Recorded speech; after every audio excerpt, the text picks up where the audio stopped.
너무 다르고 너무나 같은 너와 나의 일상, 손바닥에 대하여. 안녕하세요.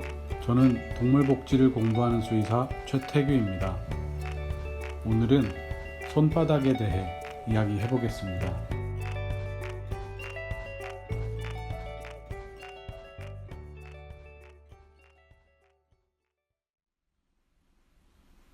몇 년 전에 영국의 한 동물원에서 원숭이 하나를 만난 기억이 인상 깊게 남아 있습니다. 바바리 마카크라고 하는 북아프리카 출신의 멸종위기종 원숭이였습니다. 날씨가 추워서 내실에 들어와 있던 그 원숭이는 제법 두꺼운 유리창을 사이에 두고 저와 가까이에 마주 앉았습니다. 동물원 동물들은 야생에 사는 야생동물과 달리 보통은 사람에게 예민하게 굴지 않습니다. 야생동물은 본능적으로 사람을 피하곤 하는데 동물원에 사는 동물들은 밥 주는 사람들, 그러니까 사육사를 좋아하게 되고 밥 안 주는 사람들, 즉 방문객에는 무감해집니다. 물론 동물을 제대로 관리하지 못하는 동물원에서는 사육사를 싫어하는 동물들도 있습니다. 방문한 사람들에게 먹을 것을 구걸하는 습관이 들어버린 동물원 동물들도 있고요. 어쨌든 그 원숭이는 저에게 시선을 주지 않은 채로 유리창 바로 앞에 앉아 저의 존재를 인지만 하고 있는 것으로 보였습니다. 이런 상황에서 동물의 관심을 끌고 싶은 것은 인지상정이지요. 나를 모른 척하는 동물을 보고 아, 넌 나에게 관심이 없구나 하며 지그시 바라보기란 혹은 그냥 지나치기란 정말 어렵습니다. 그래서 유리를 두드리지 말라고 동물원에 그렇게 열심히 써붙여 놓았는데 그래도 열심히들 두드립니다. 저는 두드리지는 않았고 유리창에 손바닥을 슬쩍 갖다 댔습니다. 원숭이는 여전히 저를 쳐다보지 않았지만 유리창에 저의 손바닥이 닿는 것을 분명히 아는 것 같았습니다. 왜냐하면 그 원숭이도 자기 손바닥을 유리창 건너로 슬며시 맞댔거든요. 서로의 손바닥이 두꺼운 유리창을 사이에 두고 닿았습니다.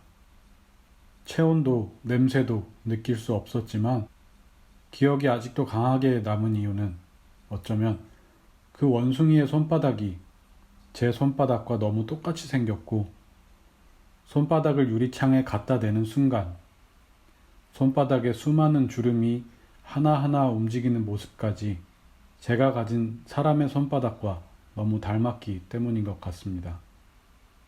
그래서 손이라는 말은 사람의 팔목 끝에 달린 신체 부위로 정의하지만 원숭이에게도 앞발 대신 손이나 손가락, 손바닥이라는 말을 사용하기도 합니다. 고요하게 손바닥을 맞대고 있던 시간 동안 그 원숭이가 손바닥으로 느끼던 것도 저와 비슷했을까요?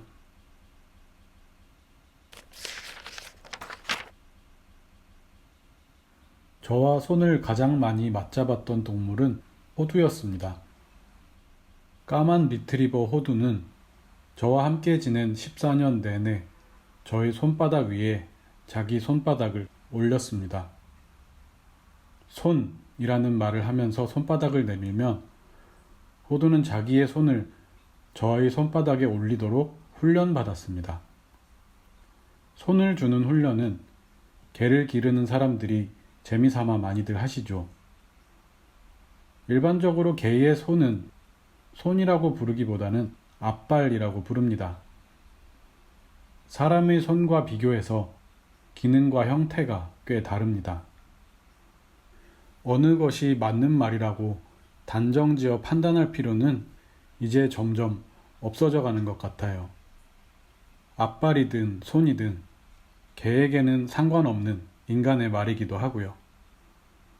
개를 훈련시키면서 손 대신 앞발이나 발이라고 외치는 사람은 보지 못했습니다. 사람이 개에게 손이라고 말할 때는 앞발을 잡고 싶은 것이 아니라 손을 잡고 싶은 마음이 아닐까 합니다. 개는 인간과 꽤 다른 방식으로 마음을 표현하지만 사람의 표현 방식으로 내민 그 손에 나의 호의와 신뢰에 개가 똑같은 방식으로 화답해 주기를 바라는 마음은 개와 인간이 점점 서로의 마음을 더 잘 이해하도록 진화하게 했습니다.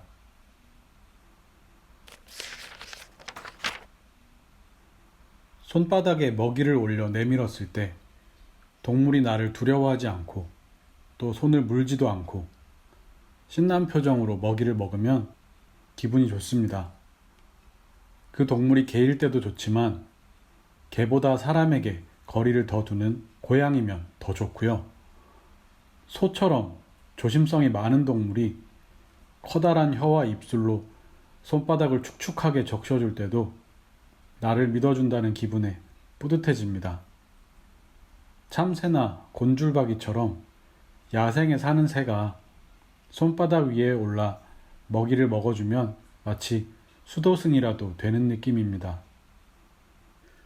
사람처럼 덩치 크고 사냥감을 가리지 않아온 포식동물에게 작은 새가 마음을 풀고 손바닥 위에 올라와 준다는 것은 수만 년 동안 생존을 위해 익히고 배워온 경계심을 조금 털어낼 때가 되었다는 귀띔일지도 모릅니다. 그렇다면 우리가 내민 손바닥에 화답해주는 동물들을 안심시켜줄 시간이 오고 있는 것은 아닐까요? 지금까지 일상에 대하여 최태규였습니다.